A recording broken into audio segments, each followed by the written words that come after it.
I'm Joel Guy. And I'm Naomi Guy. And you're listening to Why Will No One Date These Guys? I think we should come up with a better intro. That's a great intro.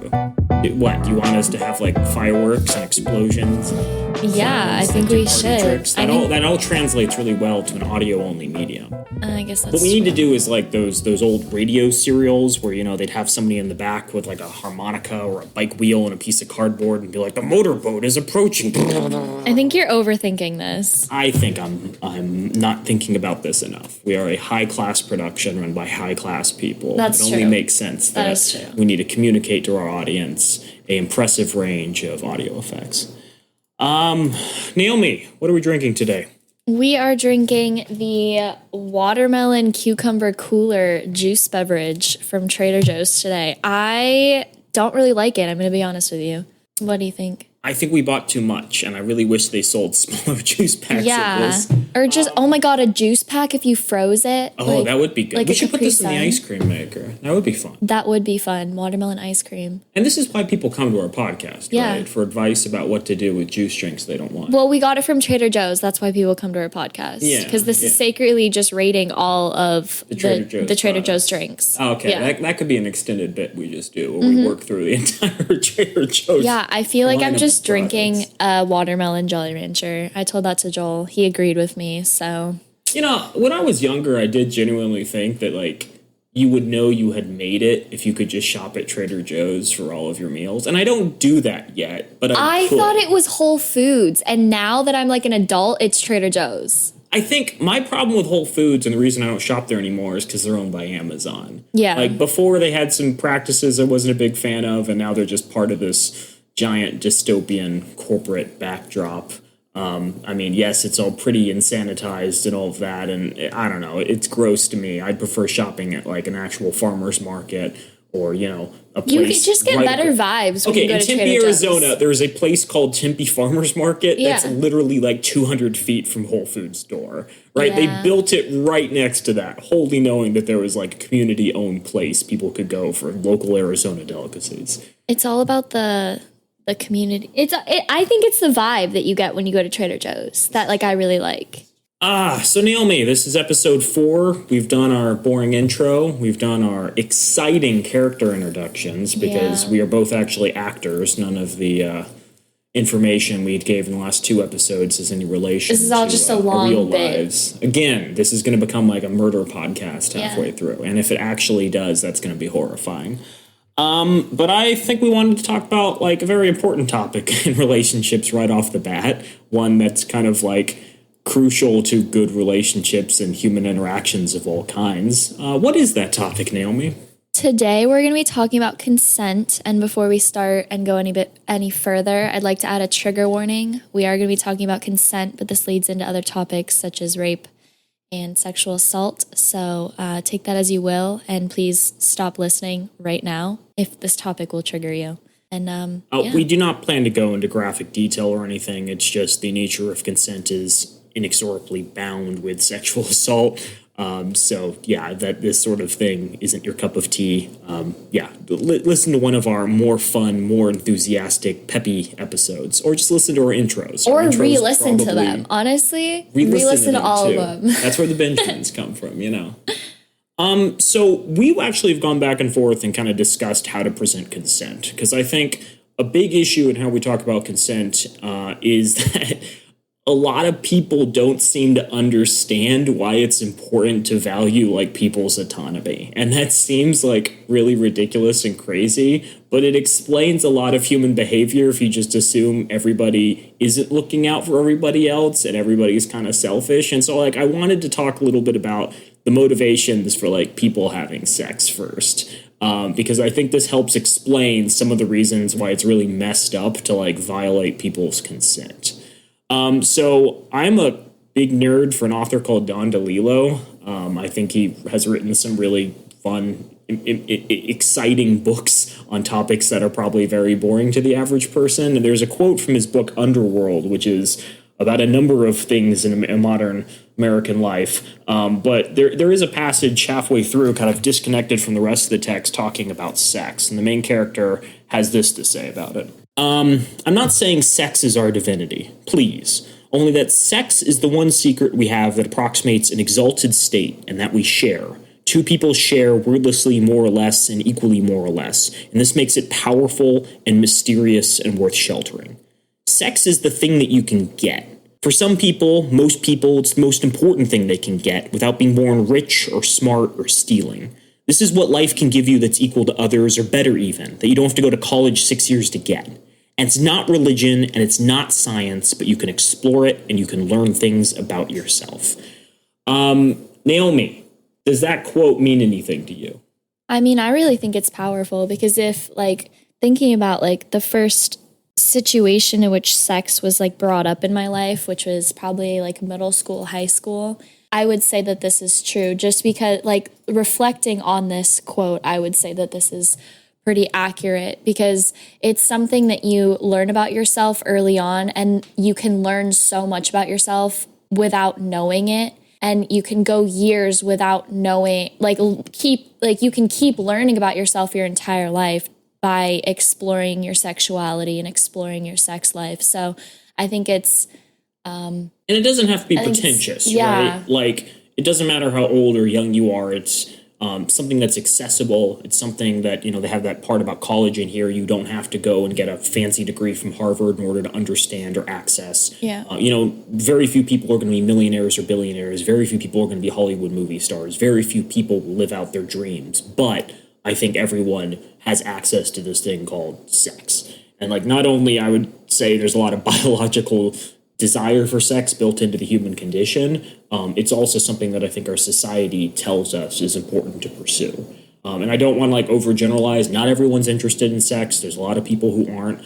I think we'll at some point discuss asexual culture in detail. I think that's something that's worth kind of making clear as a identity worthy of respect and a real genuine thing. But yeah, I brought up that quote because I think it's a unique way of thinking about human sexuality and helps explain, again, kind of the background to consent. And then I also wanted to tie this to Maslow's hierarchy of needs. And Maslow's hierarchy of needs is a pyramid that kind of explains people's motivations. I don't know how commonly it's accepted in the psychological community nowadays. I think it was first proposed back in maybe the 1850s, 1860s. But basically, it's a way of understanding human behavior, what we prioritize, and then what we seek once we have a firm baseline established. So Maslow's hierarchy says primarily humans need food, water, warmth, rest. They have physiological needs. And if those aren't met, then they're not going to be, happy. If you're hungry, if you're sleeping under an overpass, you're probably not going to be very mentally sound. And you may not make the best of decisions because you're not in a mentally firm place. And then once that's established and you have, all these things provided to you, you are going to prioritize things like safety and security, right? Now you have food, you want to protect it. Now you have water, you want to protect it. And once you're in a state where you're no longer constantly anxious over whether or not there's food in your belly, you can start thinking more about your psychological needs, and you prioritize things like intimate relationships and friendships, and you seek out people around you. You also seek out esteem needs, such as prestige and feeling of accomplishment. You try to achieve stuff and accomplish stuff. And then finally, at the kind of the top of the pyramid, Maslow says the highest thing people strive towards is self-actualization, where they're achieving one's full potential, including creative activities. Now, the reason I bring this up is because I think sex fulfills 4, if not arguably 5 of those needs. And I think a lot of psychologists these days, again, don't structure it where it's people are pursuing these one after another. I think there's more of bleed between all of them. But sex is something that helps people, feel safe and secure. It helps bind them to others in their lives. It helps combine people in intimate relationships and maybe even improves friendships. It gives you a feeling of accomplishment. If, again, sex is this thing that's kind of a way of, exploring yourself and your identity, as well as breaking barriers you thought you might not have been capable of. And then it also includes achieving one's full potential. Maybe you feel that you're a more well-rounded individual if you've, had sex with a certain number of people. Maybe you feel that you're someone who's just a better person all around if you've, experimented bisexually or whatever. But I think sex is tied to a lot of the basic things people pursue. And that's why it's really, really bad if you interfere with this process and don't allow people a secure environment in which to explore it. Like, people like to explore sex at their own pace, right? They might fantasize about kinky behavior, but that doesn't mean they like actually want to indulge in it. Or they want to indulge in it at a pace that you're pushing, or they want to do it with any particular people, or that they have to be dragged into it in order to like meet their satisfaction. Or even like they lack the ability to back up or reverse course if things are like moving too fast for them. In order for someone to be mentally healthy when they're pursuing these activities, and I'm not stating a specific sex or gender here, I'm saying anyone in general, they need to have control over the activity itself. And it can be really psychologically damaging, in my mind and in the mind of many psychologists and women and men around the world, if they're pressured into or forced into doing things they're not comfortable with at their own pace. What do you think about all that? You giving me a look? I'm not giving you a look. Okay. I think that you're giving a full background. I really enjoy that. Okay.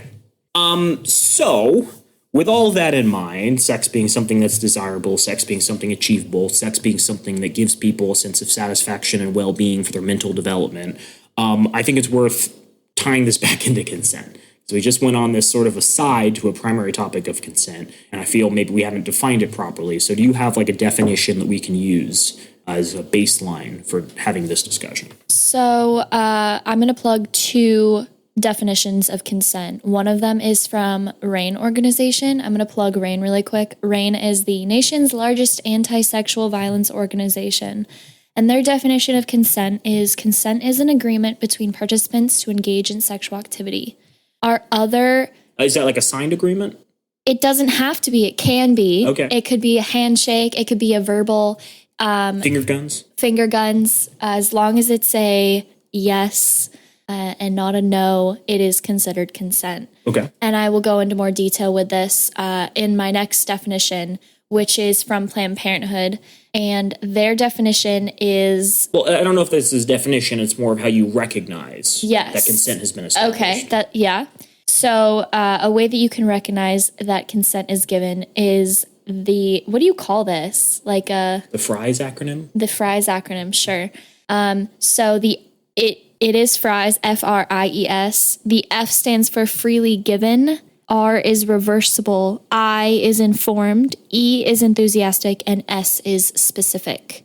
So can you go through those point by point? Give us a little more detail. Like, what does it mean to say consent's freely given? Yeah, so freely given, if you're in a situation where consent is needed, it needs to not be anything that is hesitate, like you shouldn't be hesitating, or your partner should not be hesitating when giving consent. Well, I think that's more of enthusiastic, right? No. I think freely given, because if you are in a situation like enthusiastic, you can be like, yeah, or like, yes, I will do this. But it should freely given. I feel like it should be an automatic answer. Mm-hmm. So reversible, moving on to R, is at any point during the situation which consent is needed, the yes that was given before can be revoked and all activities will be stopped at that point. I is informed. So when giving consent or asking for consent, both partners or all partners involved should be informed of all of the activities that are going on in the future couple of minutes that involve the consent. Mm-hmm. So if any part of the situation is not informed, then we can go back to R, which is you revoke your consent because you didn't know all the information going into the activity.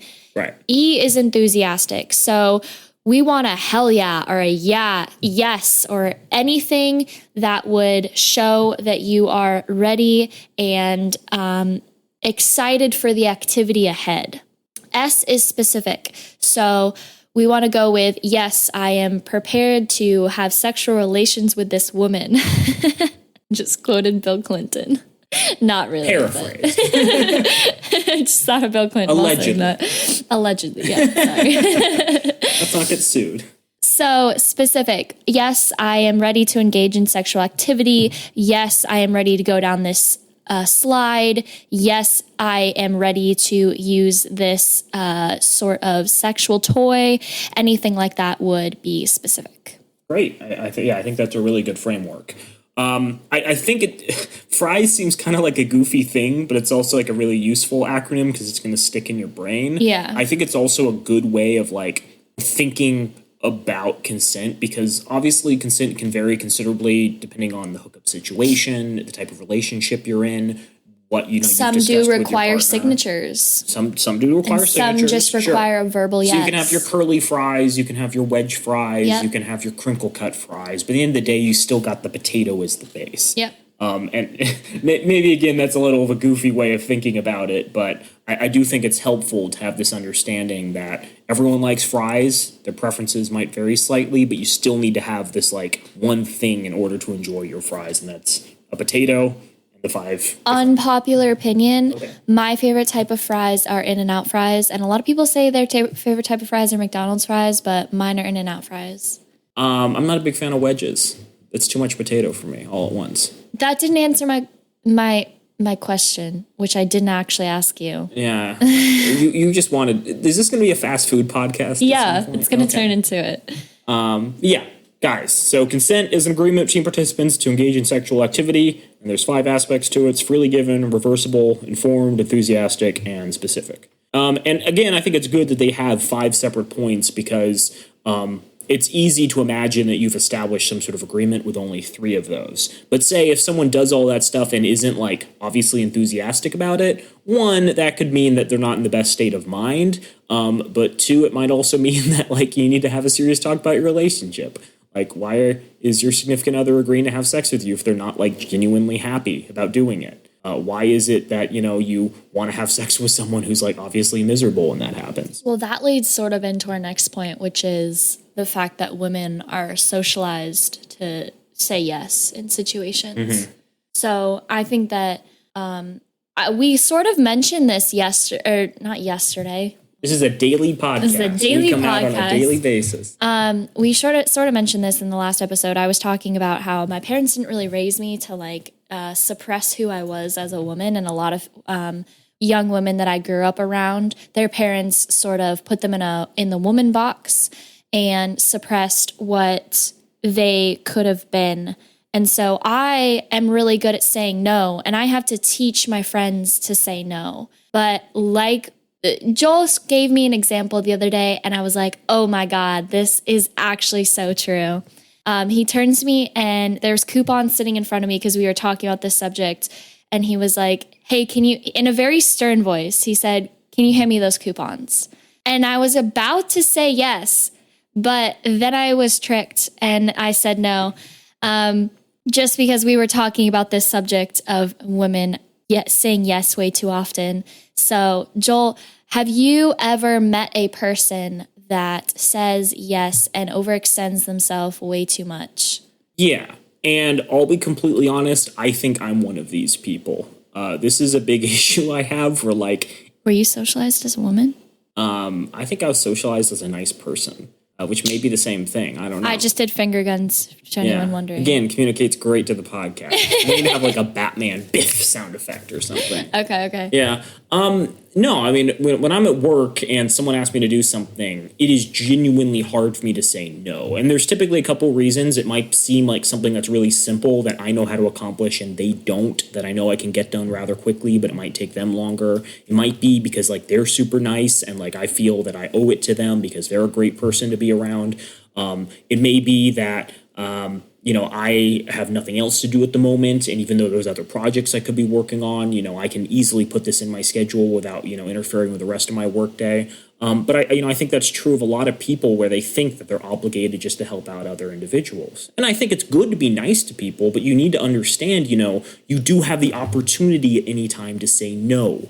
It could be that they're asking me and they don't want to do the work and they know that I'm willing to do it. It could be that I'm in the middle of 3 giant projects and they could get this stuff done themselves, but they're, pushing it on me for those reasons. It could be that I'm having a really bad day and this is just going to add to my stress. People need to understand no is always an option. And I think a lot of women, genuinely need to practice, even for innocuous things, just firmly saying no, not no with qualifications, right? Not, okay, I'll try to do that, but, it may not be done quickly. There's other stuff on my radar. Just say no. And this seems ridiculous. Again, it's just a single word. How much power could it have? But establishing your boundaries is something that's super important in order to be like just an individual. And people need to recognize if they don't have that ability to say no to simple everyday requests, because it means when like harder to ignore requests come, things like a person wants to have sex with you, it's going to be much harder for you to say no. Especially if, there's power dynamics, especially if there's coercion involved, especially if there's threats of violence. You need to learn how to say no in everyday stuff to be prepared for kind of extraordinary situations. I don't know. That's my 2 cents. I want to touch on a couple of points. The first thing that you said to me, I asked you kind of jokingly a couple of seconds ago if you were socialized as a woman. And you said, no, I was raised to be a kind person. And I want to kind of double back on that just because I don't think that a woman, I would hope that people are raised to be kind people, yes, but I don't think that kind and saying yes go hand in hand always. I think that, yes, you can do kind things for other people that are acts of service or are doing favors for other people, but I don't think that being kind and saying yes to everything that people ask of you is... I don't think they go hand in hand. The second thing I want to talk about is the fact that I think that a lot of women are, and especially women that I know, don't necessarily understand that this is something that can be considered self-care. And you were talking about how at work you overextend yourself. And I think that's a great example because if you overextend yourself in a work environment, you're not necessarily getting your job done. And that could interfere with your, let's just say you're trying to get promoted, but you're doing everyone else's jobs too, along with yours. And you're not getting the raise that you wanted. And then you can't feed your family. Yes, right. Joel has a family of 6 children. All of them are cats. I'm just kidding. He just has 1 cat.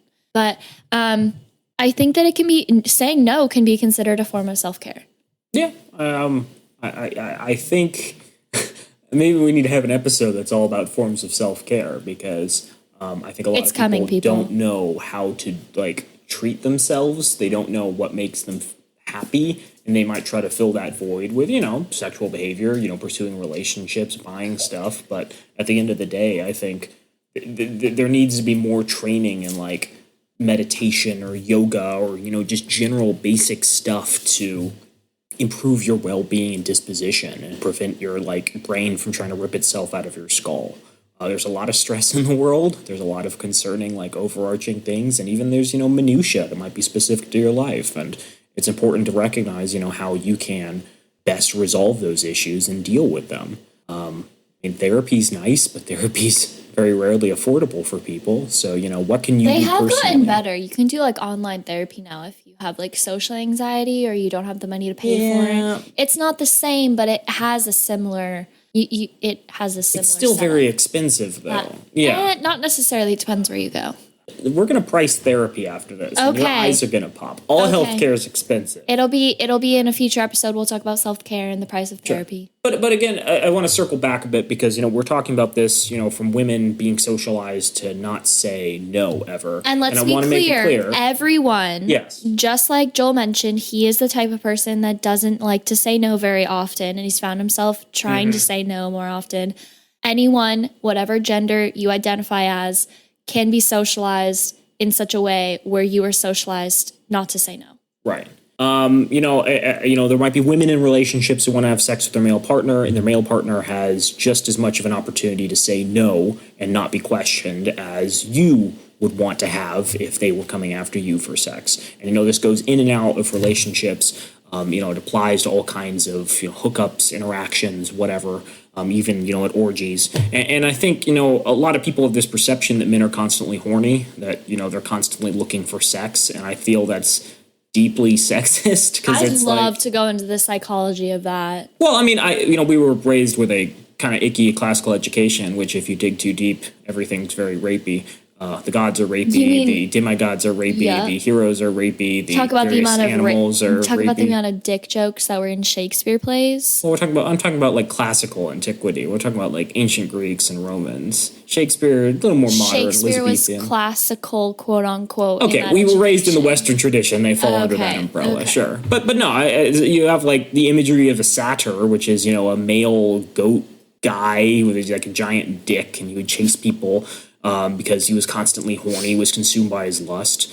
I'm not a Grecian historian, but I believe I was told that it was thought that if you had too big of a dick in ancient Rome, that you were an idiot, and that, smaller penis size was actually ideal because it meant that you weren't constantly consumed by lust. But yeah, like there's this perception, I think, in a lot of culture that men just can't control themselves and women are better at like understanding their emotions. And again, I think that's deeply sexist. It's basically saying men are nothing more than their impulses and drives. And, if you don't believe men should be able to say no, you're basically saying that, men are no better than animals and beasts. Well, we also have to turn that around because a lot of women or people that identify as women are socialized to not seek out a lot of sexual relations in fear of being slut-shamed. And men do not necessarily, or people that identify as men, are not necessarily slut-shamed at the same rate that women are. Mm-hmm. So I feel like that's a big reason why, that I think that ties into why men are given the term horny. Horny, I can't cuss on this podcast. Crap. Okay. Yeah, come on, go ahead. Try your best. Why? No, I'm not going to. Say the F word. No. Jeez. See, I'm really good at saying no. Oh, excellent. This was a lesson. Love it.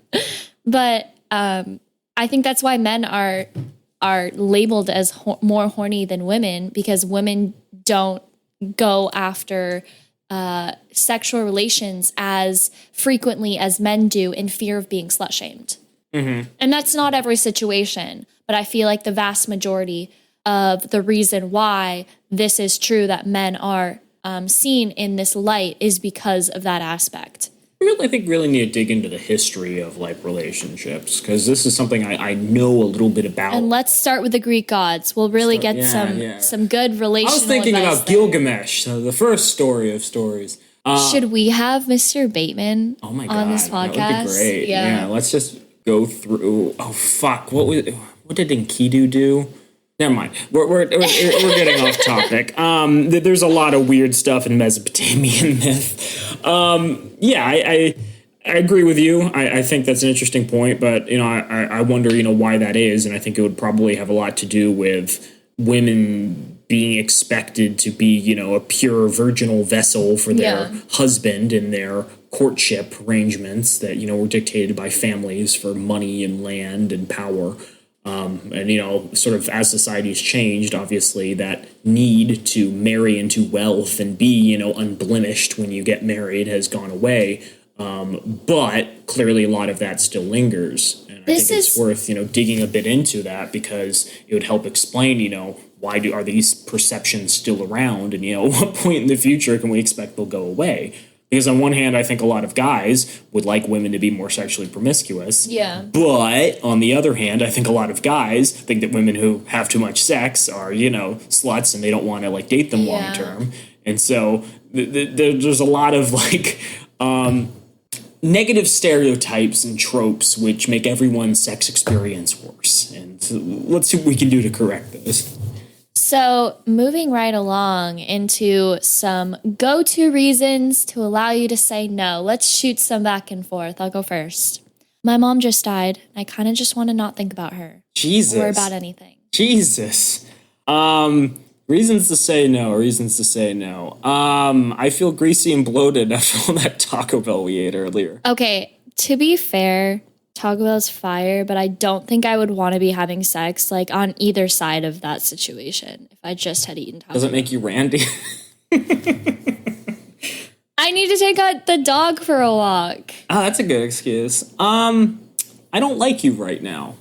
That joke you made earlier really offended me. Yeah, and I think those two kind of go hand in hand, because all relationships, I think at some point, there are disagreements that partners have, not necessarily insurmountable, but One of them might say something that offends the other. One of them might be abusive, whether financially or physically or verbally, and that's its own mentally can of worms physically. we need to pop open. But yeah, I think even in long-term committed relationships, there's plenty of reasons you can say no. I want more sleep tonight. I'm a sleepy boy. I need more than 6 hours, and I think it's perfectly reasonable where if someone in a relationship just wants to nap more, that's perfectly acceptable. I have a weird itching down there, and I want to check it out. And I feel like right now we should put little like crab little claw sound in. Oh, that's excellent. Again, this is the type of high quality audio work that we need someone in the corner of the studio working on. Just an FYI, I do not have crabs. Right. I feel ugly, and I don't want my partner to think that I'm ugly. You're beautiful. Thank you. I appreciate that. I'm just saying, in general, that's an excuse that might come up more often than not. Not everybody feels like they're perfect. Not everybody might be willing to have sex with people who they respect if they're not feeling perfect. So, yeah, that should be a perfectly valid excuse. I don't feel like I can do a good job tonight. You gotta impress. Yeah. 100% effort. Go big or go home. Exactly. And, you don't have to be at 100% every night. But I think, people who, for whom Maslow's tied pretty tightly to their hierarchy of needs, probably tie a lot of their self-identity to performing well. And, if they don't feel they're up to it, whether they're super drunk or, they're going through emotional stuff or even like a physical problem, yeah, don't push them about that. Work's pretty stressful recently. When is it not? I know, right? Gosh. And, maybe, the answer to that would be, letting off some steam. But again, like if someone just wants to be alone with their thoughts or honestly just wants to turn off their thoughts by going to sleep earlier, I think perfectly acceptable. Also, I'd like to plug the idea that sex isn't always a way of blowing off steam for everyone. It's a way of steaming? Internalizing steam? What's the opposite of that? Can you expound more on that? Everyone has a different reaction to sex. Sure. So I don't think that, Here's an example. Not trying to generalize. Give us an example. Okay. Some people, do it for exercise. You can do 50 squats in the gym, or you can do some squats in the bedroom. Do some squats in the bedroom. Excellent. Some people do it because they want to make their partner happy, and maybe their sex drive's lower, and that's something we need to talk about. But some people do it because they want just physical release. It's kind of like why people go to the gym. Some people do it because they want to lose weight, and some people do it because it gets rid of their inner demons. That was the main point I wanted to drive home. Interesting. Some people do it to build muscle. If you're doing sex right, you can do all three. Give me some more examples, Naomi. I don't feel like sex will help this situation or fight that we are in. Again, tying back to relationships of all kinds. Here's my personal favorite. I want to beat this level in Legend of Zelda 4 Swords Adventure Game Boy Advance Deluxe Edition on my limited edition Pichu Nintendo DS with enhanced backlight and GameCube connector. What a nerd. God damn. Why are you trampling over my interests like that? Just because I don't own one of these doesn't mean I can't lust after it. Okay. But no, I think a lot of people have interests. Some people like watching movies. Some people like, catching up on Netflix. Some people like playing video games with their friends. Some people like playing video games by themselves. Some people get really into books. I get really into books. And I don't think, a good partner is going to be someone who's like constantly trying to interfere with your personal interests and passions and again, ways of blowing off steam by demanding that you become, kind of their meat puppet. Ew. Well, look, we're talking about consent, and, if you're I was practicing... just visualizing a literal meat puppet. Well, like a puppet made out of meat. Look, what I'm getting at is, if you value consent, you're treating your partner like a fully actualized human being. And if you're failing to recognize consent, you really don't respect them as an autonomous individual like yourself. Yeah. So, yeah, anyone who's, like, badgering their partner for sex despite their objections, doesn't think of them. They think of themselves as basically just like a sex toy to use whenever they feel like it. I have a good one. Okay. Another reason to say no? I don't want your dog to stare at us. Totally fair. I'd probably just end up playing with a dog, let's be honest. That's fair. I think if you're ever at your significant other's parents' house, that's a perfectly good reason. Those bed springs are creaky. The bedrooms do not have good insulation. The last reason that I could think of is I'm saving myself for marriage. That seems perfectly fair. If you have a problem with that, maybe you shouldn't be dating that person. Yep. But Naomi, these are all like out there excuses. These are all very specific to people's situations. Is this something that's applicable in every situation? Well, like we mentioned before, Joel, I would like to drive the point home that you could just say that you don't want to. You could say no. How do you say that? No. One more time? Absolutely not. Excellent. Okay. No, I was saying absolutely not. I won't say it again. Oh. Wow, we're both practicing and reinforcing. This is edutainment. Yeah, no. No is always a good enough reason. Yeah. And I don't think people understand that. And you don't owe anyone an explanation. And if you just aren't yourself, you aren't feeling it, you don't need an excuse in order to get out of having sexual relations with your partner. No, I think excuses can be good, right? If someone really wants to have sex with you and you don't want to, in order to like not hurt their self-esteem, I think maybe it's helpful to provide, some reasons, just not, I think you're ugly, or I think you're too fat, or, think you smell bad or whatever, give them, some context. But again, they don't deserve that. And, again, you should feel perfectly justified with a one-word response to their badgering. And if they're still badgering after that, again, rethink your relationship. Find someone who respects you and is willing to, understand that you have the ability to enforce your boundaries. So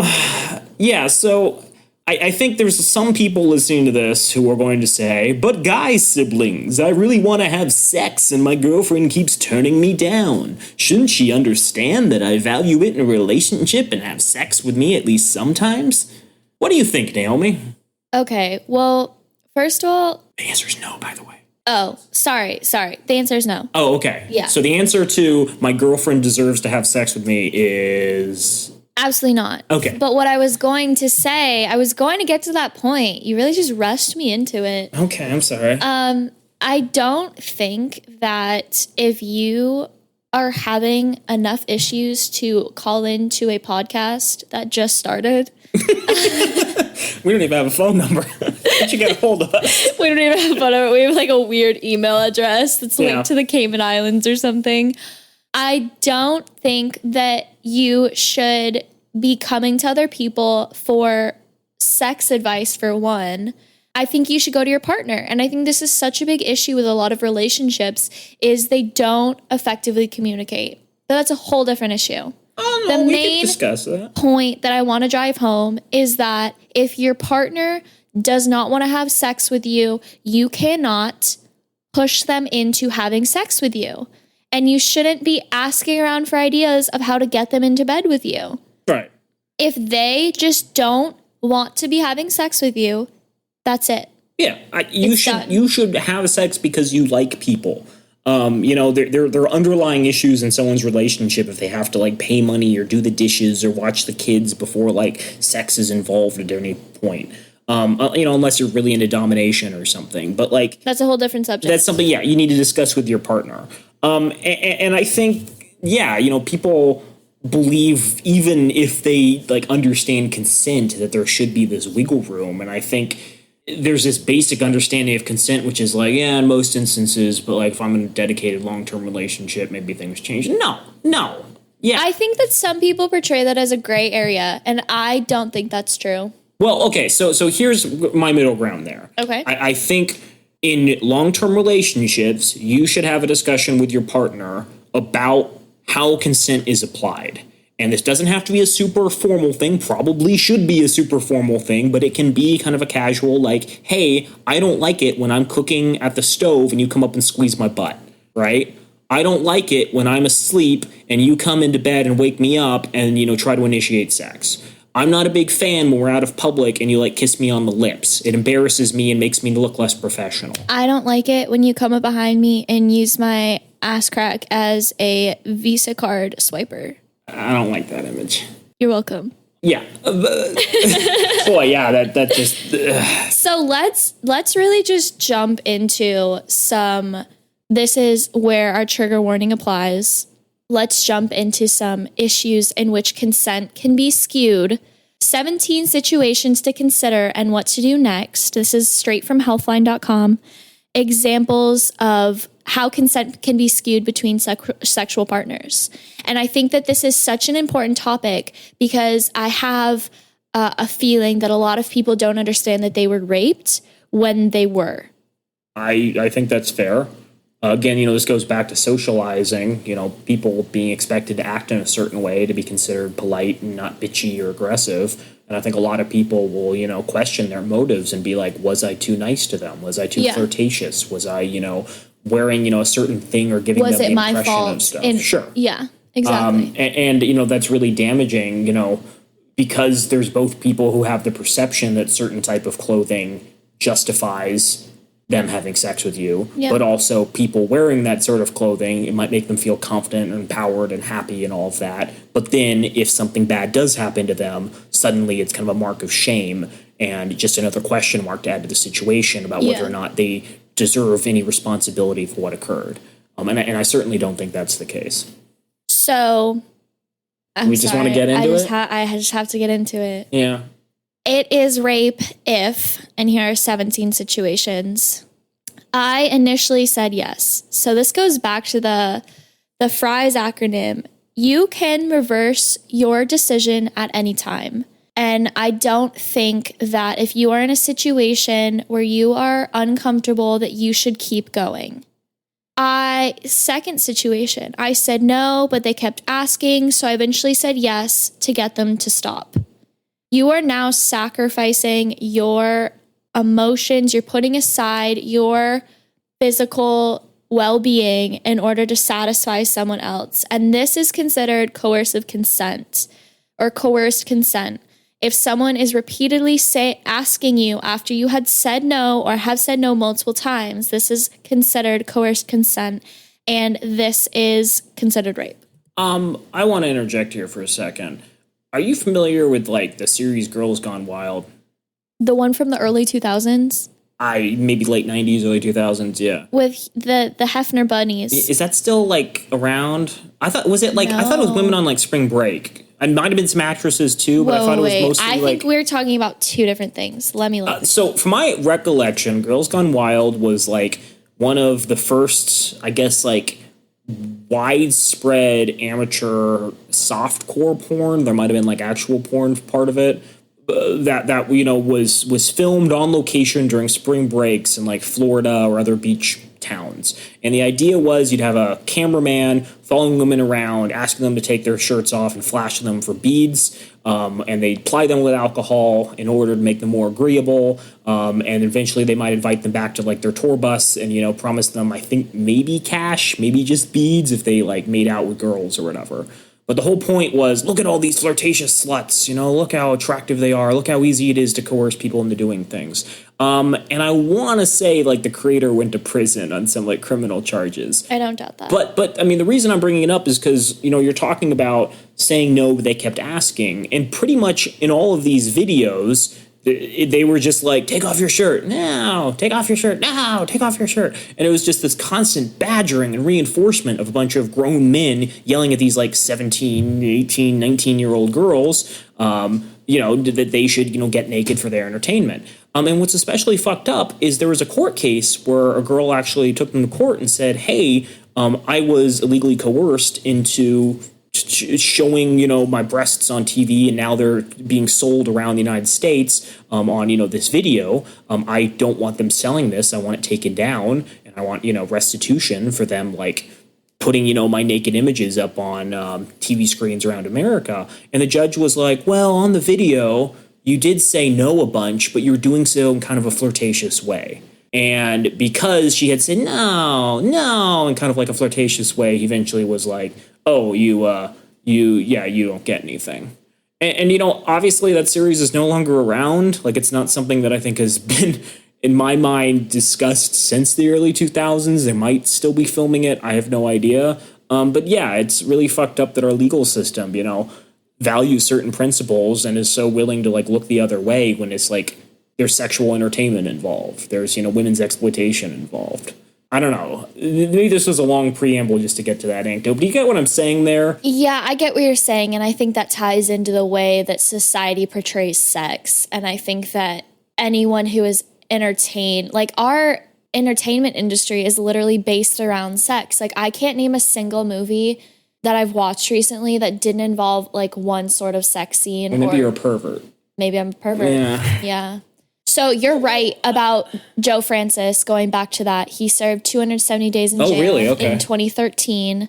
He was found guilty in May of 2013 on 3 counts of false imprisonment, 1 count of assault causing great bodily injury, and 1 count of dissuading a witness during an incident in his Bel Air mansion in 2013. Oh, it turns out if you make hundreds of thousands of dollars sexually coercing women and plying them with alcohol, you're probably a bad person. I'm pretty sure that he was friends with the Kardashians, and he like made like an on-phone appearance in their show early on because they were trying to get like pictures of the Kardashians all together for the Girls Gone Wild magazine. Really? Yeah, because like Kris Jenner and Joe Francis were friends. Yeah, so I'm sorry for like taking away from your side of this like 17 scenario, but I think no, go ahead. That's a relatively recent example of women not being respected as individual actors who have the ability to say no. And there seems to be this gray area that a lot of men just refuse to respect, where if a woman sets boundaries, they're not considered really boundaries, they're more considered suggestions. Something to push against. Yeah, and I think that's deeply concerning. You see that, like, what was that leak of, like, all of the women, the celebrities' images back in, like, 2016, 2017? What are you talking about? There was like thousands of naked photos of celebrities released. I'm trying to remember the actual name of it.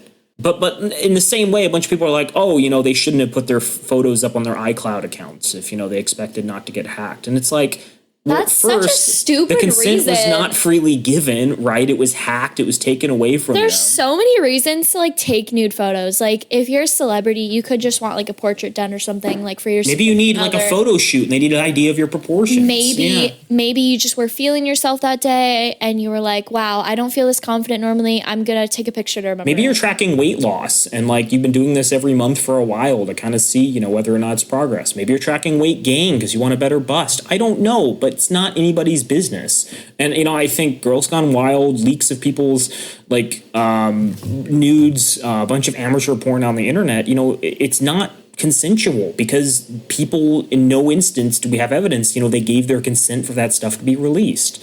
And even if they did, there's this weird scenario where it's like, what if they want to take it back? And I think a lot of people would be like, oh, you pose nude in Playboy, right? You don't deserve to have the ability to revoke your consent. I don't have a good answer for that because, like, if you sell your nudity as a product, that creates this kind of weird situation.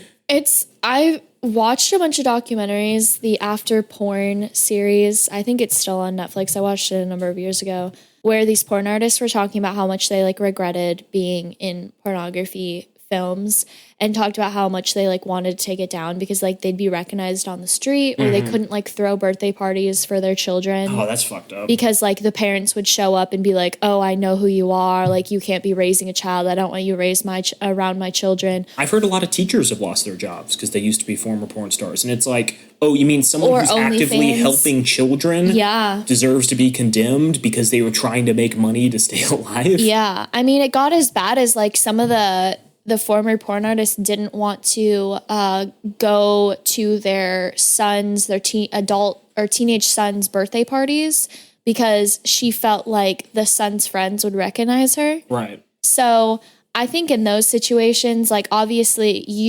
if you feel this way, you could just feel like you were young and dumb and didn't know what you were doing. But I don't think it's a gray area. I think like...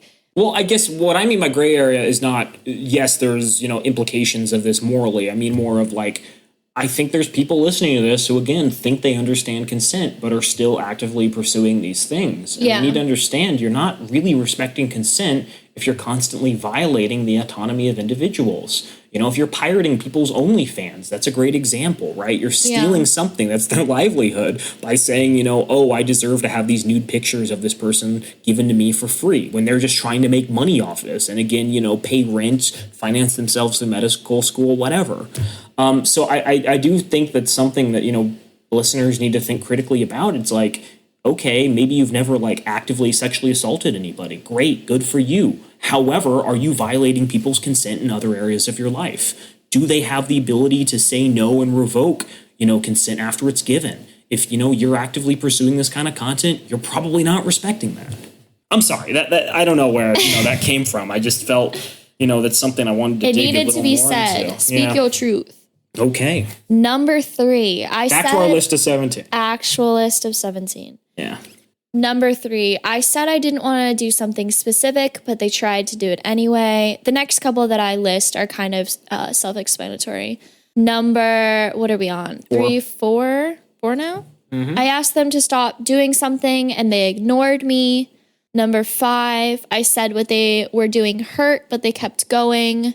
Number 6, they forced my face down or held me in a position I didn't agree to. Well, let's pause for a second. So you've gone through a couple of them. Yeah. I think they're related, but I don't think we should go too in detail about some of these. Yeah, but I think it's worth emphasizing, if you're having sex with someone, you don't get to decide if something hurts or not.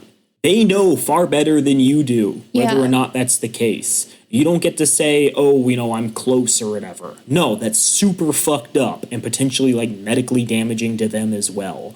But yeah, they have the ability to revoke consent at any time. Your pleasure does not come first and you do not know better than they do. Number 7, I said we had to use a condom, but they didn't or took it off without my knowledge. I heard a comedian recently talk about her experience when it came to men in their 20s wearing condoms. And she used the analogy of getting a man in their 20s to wear a condom while having sex is like having a child on Halloween wear a raincoat. And I think this is pretty applicable for the simple fact that men in their 20s, I'm going to generalize really quickly because this is the only sort of sexual experience that I've had, seek out pleasure. And they seek out pleasure in any way possible. So if that is using a condom, forcing themselves on others, they seek out any form of pleasure that they can find. And they push the boundaries in order to get this pleasure. I think that what a lot of people don't understand is, going back to the original point, if someone takes off the condom without your knowledge during sex, it is considered rape. Why is that? Well, if we look at our definition of consent, consent is freely given, reversible, informed, enthusiastic, and specific. If they were not violating informed, all 5 of those. Yeah. The big one that I can think of is informed. If they were not informed that you took off the condom during sex, that is considered rape. Yeah, most people, I would say the vast majority of sexual encounters are not done for the purpose of having kids. Yeah. I also think that, there's many forms of birth control. Condoms, protect against pregnancy. They can also prevent spreading certain STIs. But yeah, there's a lot of reasons why someone might want you to wear a condom, including the simple act that it's an indication of whether or not you can trust that person. Yeah. Don't be a fuckboy. Don't be a rapist, I guess. Jeez. Yeah. It's not much more complicated than that. I don't think fuckboy covers it. Yeah, that is, whether or not, we want to argue over the semantics of it, that's a criminal crime. That's, illegal. Especially if that person is carrying something that they don't know that they're carrying and then spreads it. Number 8, I didn't say no. And this goes back to what sort of consent is given in situations. So we talked about having a contract, we talked about a handshake, we talked about verbal consent, but talking about relational long-term consent, I think that's really important. That is something that you and your partner have to figure out on your own. What is something that is something long-term that is an indication that your partner is given consent? And that is obviously talked about before you get into the bedroom, not in the act, hopefully. I didn't physically fight back.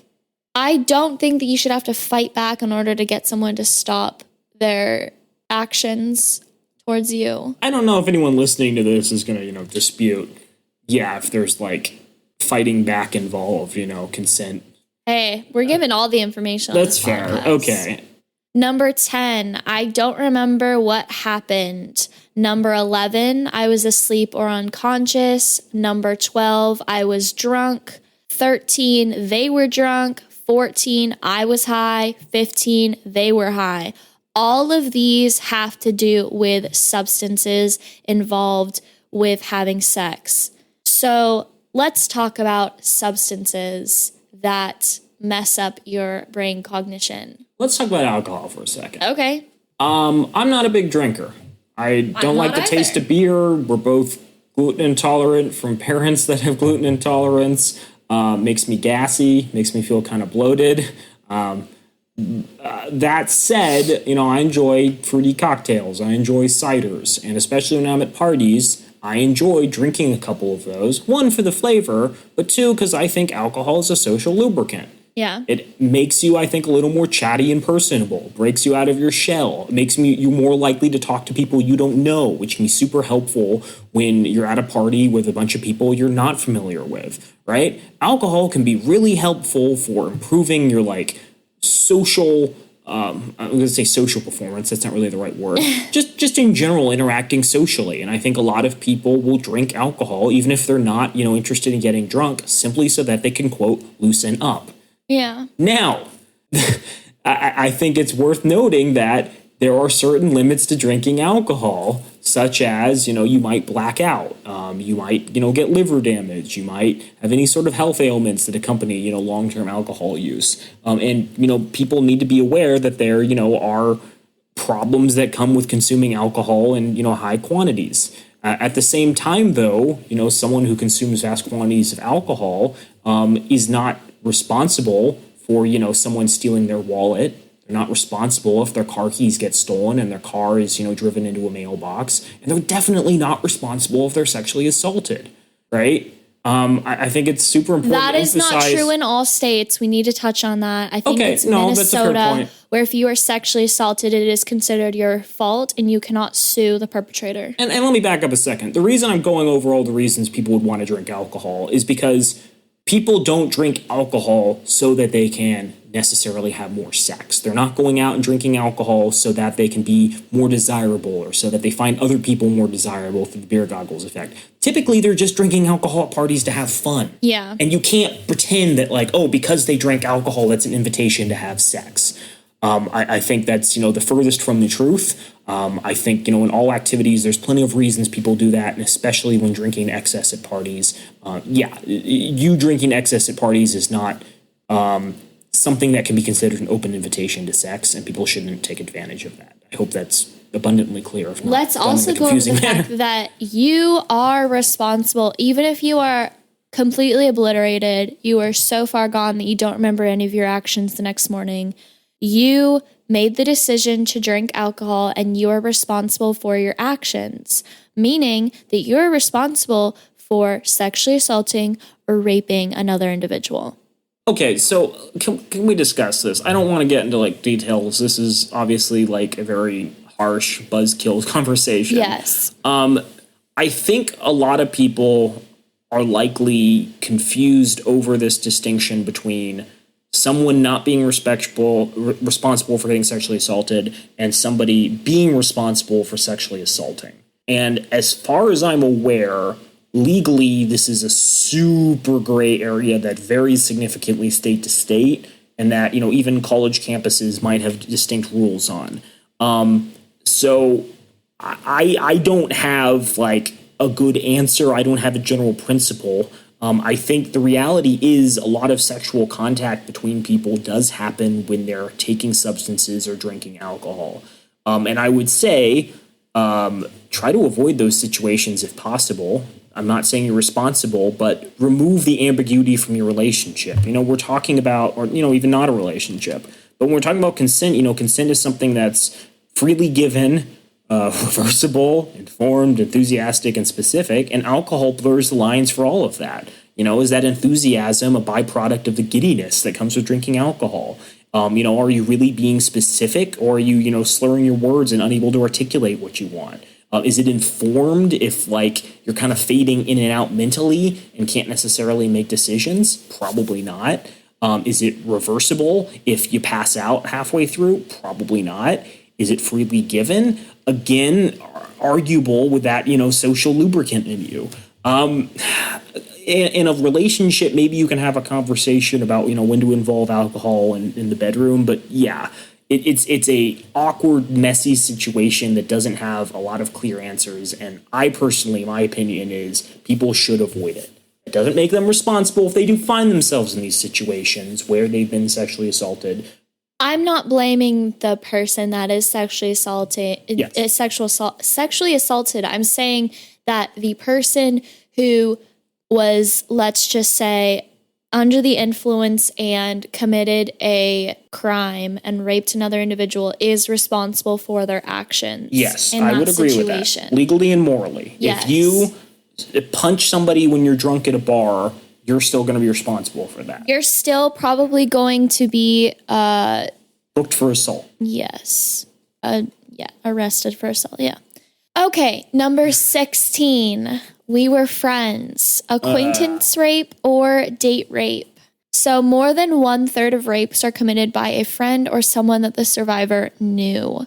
I've heard it's higher than that. Okay. This is coming from Healthline. Well, I've heard that, unfortunately, the reality is a lot of abuse is towards children.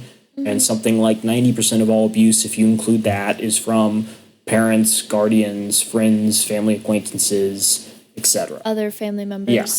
And I don't want people to be, horribly terrified and traumatized to everyone around them's intentions. I think it's just worth emphasizing that, it's the people closest to you that have the highest likelihood of committing these acts. And so, you may be particularly cautious out in public. That's totally fine. But, if you're concerned about this, keep your guard up, in all settings. Bring a taser with you everywhere you go. That's bring a taser. And boy, this is a fun topic to really dig into. Main episode 1. There's shitty people out there, but do keep in mind, most abusers are serial abusers. The minority of individuals are the ones committing these crimes.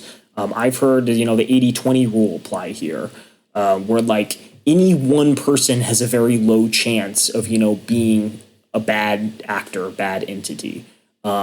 Unfortunately, they do commit crimes on a number of individuals. So it's not as though you need to be, horribly cautious and afraid of everyone around you. Just keep in mind there are certain risk factors, and those are the things that statistics has confirmed time and time again. Keep your guard up, y'all. The last one, number 17, we were in a relationship. So I have a little story here. One of the main reasons why we started this podcast was because I wanted to write a book about all of my shitty situations that I've been in with men that I met on dating apps. Here's my first story of many of shitty men that I've met on dating apps. So I don't even remember his name, to be completely honest with you. That's a good thing. I matched with this guy. He was interested in meeting me. I have this filtering process that I go through that I FaceTime or video chat with the individual before I meet them in public. I always meet them in a public place, but just for my own safety, just to make sure I'm comfortable with this individual, I FaceTime them. So I was on FaceTime with this person, and we had met on Hinge, and we were talking, and he had mentioned several times, which was a red flag to me, that he had just gotten out of a relationship, and he was talking very lovingly about his ex-girlfriend still. And I was like, okay, that's the first red flag. And he talked about how I kind of asked him, I was like, obviously this is a situation in which you want to talk about it. So I'm going to ask you what happened in your relationship that caused you to break up. And he said, well, she wasn't really happy. We weren't really happy. We fought a lot. And she accused me of rape. And I was like, okay, that's not a casual accusation. Tell me about that. And he said, well, I know that you're studying to be a sexual educator, so you know about consent. Tell me what you think. He then goes on to detail a very graphic story about how he, in my mind, the way that he portrayed the story, he had raped his girlfriend. They were in a relationship. He made it very clear that they were in a relationship, and he was crossing the boundaries because she was sleeping. I found that extremely disgusting, and later found out that I was actually in a circle close to his circle through a friend that I graduated high school with's older sister. And that was her roommate who she was living with's boyfriend. If you can connect all the dots there, I'm impressed. But to finish this story, relational rape happens, and it is common. And it is, even in a relationship, you need consent in order to go through with your sexual desires. And again, in long-term relationships, you can skip some of that if you've had a discussion with your partner about the limitations and boundaries they're comfortable with, right? We're not saying there needs to be a handwritten contract every single time and two people voice recorded and, them pricking their pinkies and don't get me wrong, you can do that. You can do that too if you want. But yeah, for hookups and close encounters and all of that, consent is 100% required in like a very enthusiastic, direct manner. And in relationships, that doesn't go away unless you had that discussion. Just because someone's agreed to date you doesn't mean they constantly want to have sex with you. It definitely doesn't mean they're supposed to constantly have sex with you. It's really fucked up if you think of your partner as, just the again, lack of better term, meat puppet that's supposed to, indulge all of your base desires. Find someone who loves you and wants to have sex with you and don't violate their autonomy. Boy, are we out of the woods yet? No, not quite yet. Jesus. I need to talk about one more point. The cost of rape. And Joel didn't really want to touch on this, but I was honestly interested because recently I read a statistic from the CDC that said that the estimated lifetime cost of rape was $122,461 per victim, or a population economic burden of nearly $3.1 trillion as of 2014 over a victim's lifetime. Well, it's all victims. Adult victims. All victims. All victims? All victims. All victims. It's not $3.1 trillion per person. Okay, here's my thought on this.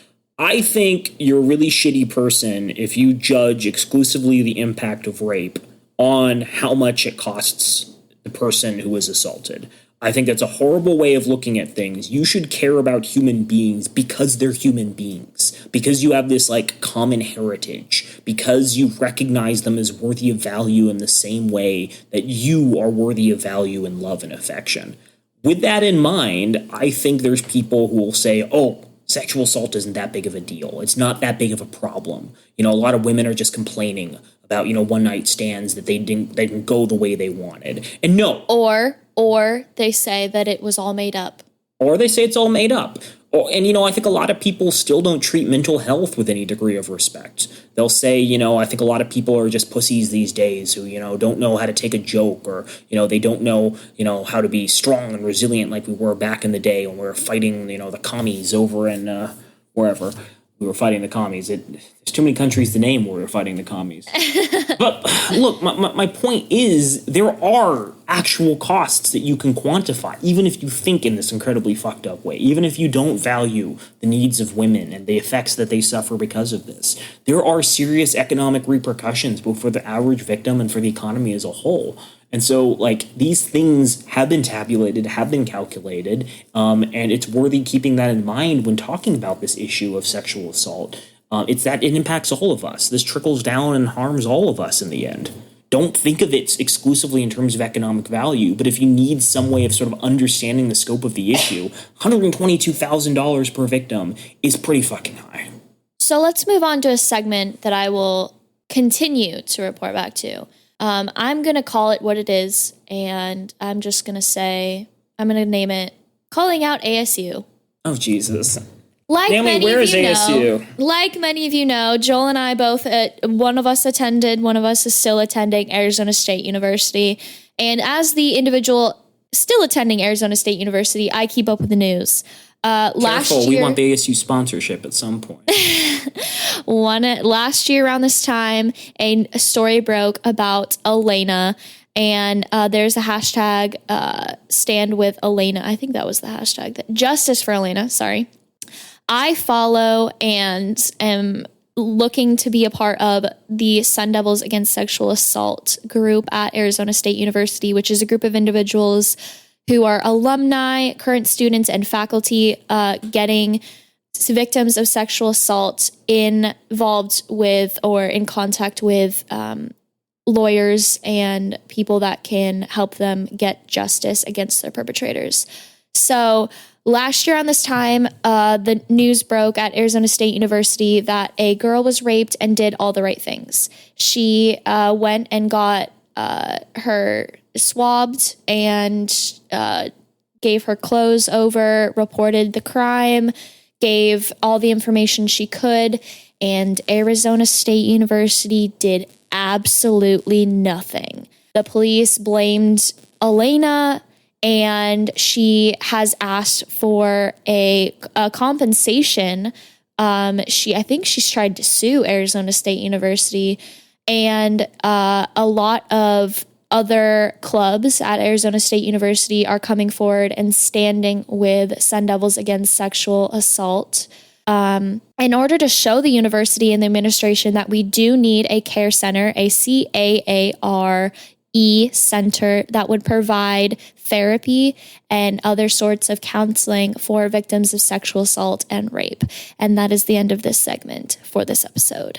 Well, it might be the end of the segment, but again, I think there's a demographic of people who think that college students are all snowflakes who don't know how to deal with any sort of traumatic experience. And I think a lot of people don't seem to understand when you're at college, you're away from your friends and family. You're away from your comfortable home environment. You don't have the same, if we're getting back to Maslow's hierarchy of needs, the same basic things you need in order to be mentally healthy. You're in an environment you're unfamiliar with. You don't necessarily have the support structures you need in order to get by. And so when colleges refuse to invest in centers that provide mental health support, that provide medical care, that provide a way of documenting issues like sexual assault, they're filling a need that is not currently being met in out-of-state students. But they're also, doing the right thing by listening to people who say they're victims and gathering all the materials needed to prosecute bad actors, but they're also making sure the community is safer and that this won't happen again, and that they can identify and eliminate bad actors, i.e. sexual abusers, i.e. rapists from the community. And it is my personal opinion, ASU, like many colleges, has absolutely dropped the ball when it comes to sexual assault prevention, as well as any degree of follow-up when crimes are reported. And the issue with that is that it's known, it's a university that has the largest student population in the country. A lot of out-of-state students, international students, China, Middle East, Russia. Exactly. The issue is that it's a big school, it's known as a party school, and they should know that this is going to happen, because it's sort of inevitable at this point if you go to a party school, because people will overlook it. So I feel like perpetrators will come and use individuals because they know that nobody will listen to these individuals. And I would argue ASU is no longer known as much of a party school as it used to be. That is false. In the early 2000s, it was considered Playboy's top one party school in the nation. Okay, that is because there were several people that had died at parties. Okay, but not to be under too much, but Michael Crow, the current president of CEO, has tried to make ASU into this model of what he calls the new American university. And he's tried to, quote, clean up ASU by getting rid of a lot of the frats, striking down bad behavior, making sure the reputation of the university is good. I see absolutely no reason why investing into sexual assault prevention programs, as well as sexual assault treatment clinics, all kinds of healthcare services related to that, would not be a great reflection of ASU as a school that has zero tolerance for abuse and one that is paving the way. people are like, well, why should colleges be the ones to foot the bill? Because colleges foot the bill for all sorts of things that relate to the well-being of their students. Colleges have these giant gymnasiums with all this workout equipment. Some of it's for their athletes. Some of it's just so their students can, be healthy. Colleges invest in sports clubs and hobbyist things. ASU, I think, has over 1,000 different student clubs, attracting all sorts of interests. But colleges already do this because they recognize people are in an unfamiliar environment, and they recognize that there's a need for individuals at this period of life to have the opportunity to, grow and be emotionally healthy and more well-rounded. The idea that you would not factor in healthcare or not factor in mental health care to that equation is just completely ridiculous. And obviously, sexual assault prevention programs and medical stuff could apply to other things. It wouldn't need to be exclusively dedicated to, rape crisis programs. But there needs to be some bare minimum. And again, ASU's just dropped the ball repeatedly, and we will probably continue to bring up horror stories from them throughout this podcast. Do better, ASU. Do better.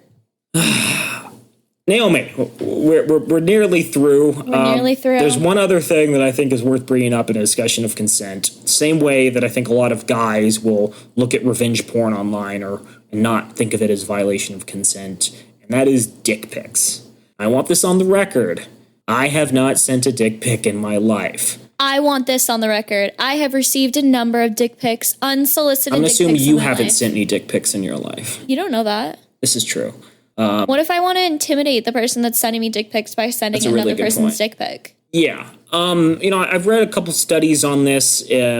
There's not a lot of research. It's also a lot of self-reported research. I don't know how you do more on the ground interactions. It's not accurate. No one's really certain the motives of people sending this. Some people say it's people who have super high self-esteem. Some people say it's people who have super low self-esteem.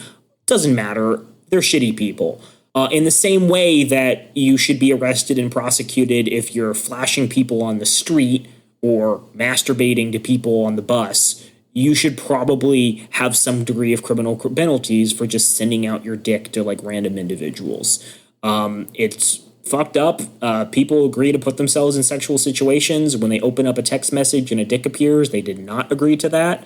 It's even more awkward when you're in front of your parents and you open up an unsolicited dick pic. I think that not that that's ever happened. When I was younger, I had a feeling that young men wanted me to just screenshot the dick pic, print it out, put it on my wall, admire their penis as I walked by every single day. I didn't quite understand the point of penis pictures. And until recently, I realized that men are a lot more, they're a lot more visually driven when it comes to sex than women are. And so they think that it's appealing because they assume that women are the same way. They think it's appealing to send a picture like that.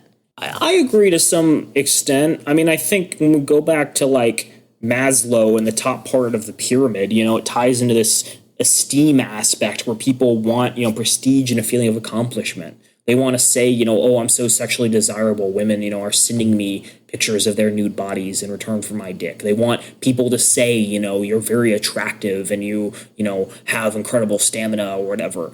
And when they're sending dick pics, part of it might be for exhibitionist reasons, but part of it I think is the desire for someone at some point to say, wow, that's a really big dick. Do you want to have sex? And I don't think that happens that often, but if they do it enough, I'm sure they're going to find one example, one counterexample that, they use to justify all of their actions.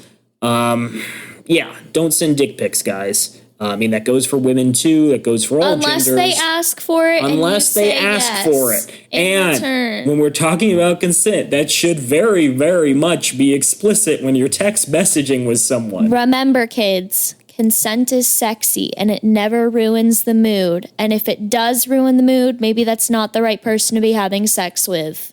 I think that's fair. Nothing more attractive than someone making it very clear they want to have sexy times with you. One final point that I want to bring up before we move into our final segment of the show is I have heard recently from a number of my male friends that they have never been asked for consent by women. And I find that fascinating because I think that a lot of women just assume that men are giving consent because the men are usually the ones initiating the sexual encounter. But I think that more women should ask men for consent. I have heard that it's even attractive for women to ask for consent because the men think that they respect the men more, and they find it incredibly appealing for a long-term relationship. I would agree. I don't have much to say about that. Women, be the change you want to see in the world. We're not saying exclusively your responsibility, but you can definitely help normalize these behaviors. Consent is sexy. Consent is sexy. Okay, Joel, this is all you. Spotlight's on you. What are you talking about? Spotlight's on you. You think I have something? What is the last segment? Okay, so we are an hour and 20 minutes. This is a surprise. Exactly. We are an hour and 20 minutes into a very uncomfortable episode that I think some people will start listening to and then put down. But I'm hoping that you have hung in for so long through excruciating talk about awkward, difficult to articulate sexual knowledge. And because you've stuck in for so long, I'd like to introduce our first bit of our podcast, the first fun, whimsical aside to the main content, and that is a little thing I'd like to call The Price is Wrong. Oh, they say you can put a price on anything, or maybe I just misheard that song. But there's a segment I want to make, and we only have a single take, so it's time for The Price is Wrong. Boom, boom. I'm horrified. Thank you. The Price is Wrong bears no relation to any game show, past or present. If you believe that, I got a bridge to sell you. Naomi, this is a new segment of a show I've created to boost our flagging viewer numbers. Yes, we're 4 episodes in, but I also put a down payment on a new speedboat, so we really need to get cracking. Okay. I'm going to describe some product that involves relationships. You're going to estimate how much it goes for. If you can guess 2 out of 3 correctly, you win. Will I win? That's the question. I think we could just play for points, but I would argue there's a far more devious thing we could do, and that is whoever loses has to come up with the bit for the next podcast. Oh, crap, I'm not that creative. I have to get these right. Exactly. It doesn't have to be a Price is Wrong segment, but yes, 2 out of 3. I might even throw in a bonus point if you're particularly bad at this. Okay. So bear with me. Naomi, this is a book.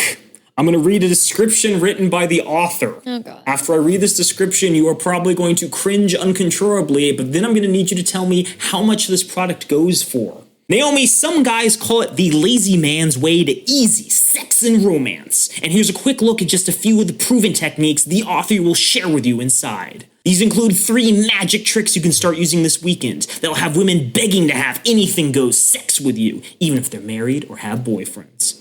It also includes the 7-step seduction system that takes you from saying hello to a new woman to sharing orgasms in bed with her in just one evening. It includes 9 silent techniques that magnetically get a girl to like you. Warning, this is in parentheses, you must agree to use these for legit moral purposes only. 2 powerful first date secrets that almost spontaneously lead to sex, parentheses, even if you screw everything else up.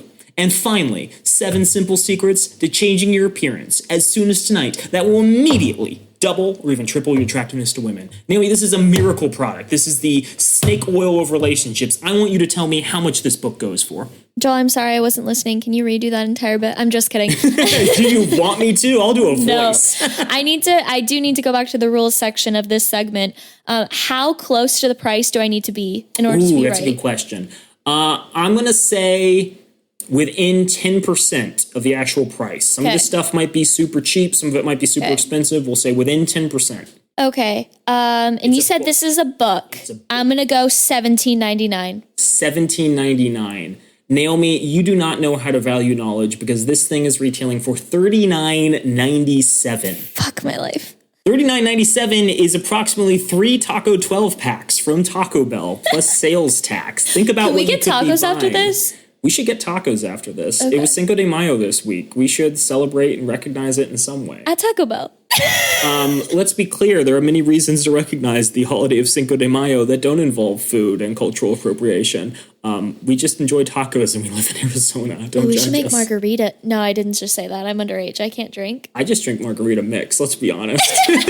Naomi, what if I told you could have a one-time email consultation with this fine gentleman, the person who wrote this book? How much would you be willing to pay for that? Now, To be clear, the techniques he will be revealing have become something of a legend across college campuses and throughout the singles scene. So much so that single and married guys all across the country now come to him for personal one-on-one coaching. One-time email consultation with this gentleman. What is he charging for it? So you email him and he emails you back. I'm ugly and women won't fuck me. And then he like gives you all the answers you magically. $329.95. Oh, you're so bad at this. See, yes. I'm really excited for when we have multiple guests on and we can like really play off each other. But Naomi, that unfortunately goes for $50 for a single. Are you kidding me? His book is worth $30-something. $39.97. Are you fucking kidding $50. Okay. $50 could get you 5 double burger combos. That's 5 medium drinks, orders of fries, and double burgers from In-N-Out, plus 5 shakes, which I think would be a perfect way to start an afternoon off with some friends. Tacos and hamburgers. I know. Animal-style fries inside a corn tortilla?